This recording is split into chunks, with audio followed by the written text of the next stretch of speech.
Civil હોસ્પિટલના paediatric surgery વિભાગના ડોક્ટરો દ્વારા 15 મહિનાની બાળકી ઉપર જટિલ સર્જરી કરી જીવ બચાવાયો છે. તો અમદાવાદ સિવિલ હોસ્પિટલમાં ખૂબ જ દુર્લભ કહી શકાય તેવી સર્જરી કરીને બાળકીને પીડામુક્ત કરવામાં આવી.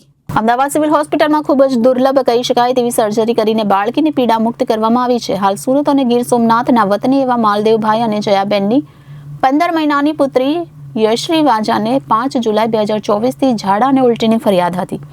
સોનોગ્રાફી કરાવતા યશ્રીના પેટમાં જમણી બાજુ પેટની દિવાલની આવરણના પાછળના ભાગમાં ગાંઠ હોવાનું માલુમ પડ્યું. તો યશ્રીને સિવિલ હોસ્પિટલ અમદાવાદ ખાતે વધુ સારવાર માટે સુરતથી રિફર કરવામાં આવી. સિવિલ હોસ્પિટલના પીડિયાટ્રિક સર્જરી વિભાગમાં તેણીની સંપૂર્ણ તપાસ કર્યા બાદ doctor Rakesh Joshi, HOD, paediatric surgery વિભાગ અને મેડિકલ સુપ્રિન્ટેન્ડન્ટ તેમજ એનેસ્થેસિયા વિભાગના ડોક્ટર રમીલા અને આસિસ્ટન્ટ પ્રોફેસર ડોક્ટર નિરખેશ શાહની આગેવાની હેઠળની ટીમે સફળ ઓપરેશન કરી 220 ગ્રામ તેમજ 8.5, 10.7 અને 15 સેન્ટીમીટર સાઇઝની ગાંઠને બહાર કાઢી હતી. તો સિવિલ સુપ્રિન્ટેન્ડન્ટ અને પીડિયાટ્રિક સર્જરી વિભાગના વડા ડોક્ટર રાકેશ જોશીએ જણાવ્યું હતું કે જ્યારે 2 જોડિયા ગર્ભમાંથી એક ગર્ભ વિકસિત થઈ બાળક બને અને બીજું ગર્ભ અવિકસિત રહી વિકસિત બાળકના પેટમાં ગાંઠ તરીકે રહી જાય તેવી જન્મજાત ખામીને તબીબી વિજ્ઞાનની ભાષામાં ફિટ્સ ઇન ફીટુ કહેવાય છે. આ એક અત્યંત દુર્લભ જન્મજાત ખામી છે જે 5 લાખ જીવિત બાળકોમાંથી એક કરતાં પણ ઓછા બાળકમાં જોવા મળે છે.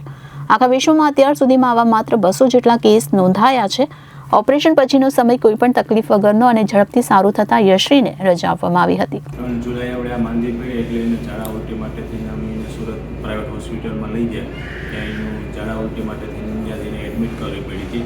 અને એડમિટ થયા પછી 3 દિવસ પછી સાહેબે કીધું કે આને થોડુંક પેટમાં કંઈક તકલીફ જેવું લાગે છે એટલે એના માટે થઈને અમને સોનોગ્રાફી કરાવવાનું કીધું. સોનોગ્રાફીમાં એને પેટમાં ગાંઠ જેવું લાગ્યું એટલે પછી અમને આગળ સીટી સ્કેન કરવાનું કીધું. સીટી સ્કેનમાં એને પેટમાં ગાંઠ આવી એટલે પછી ઝાડા ઉલટીમાં થોડીક રાહત થઈ ગઈ. પછી અમને ત્યાંથી સરે અમને સલાહ આપી કે આને ગાંઠ માટેથી તમે આગળ દવાખાને લઈ જાઓ.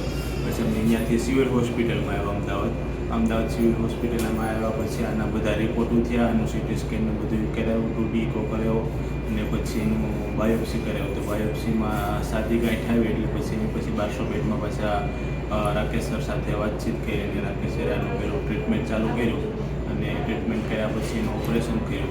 ઓપરેશનમાં એની ગાંઠ બધી અત્યારે ગાંઠ કાઢી ઓપરેશન કમ્પ્લીટ થઈ ગયું છે અને અત્યારે એકદમ સ્વસ્થ છે. Bureau report Janadesh news Ahmedabad.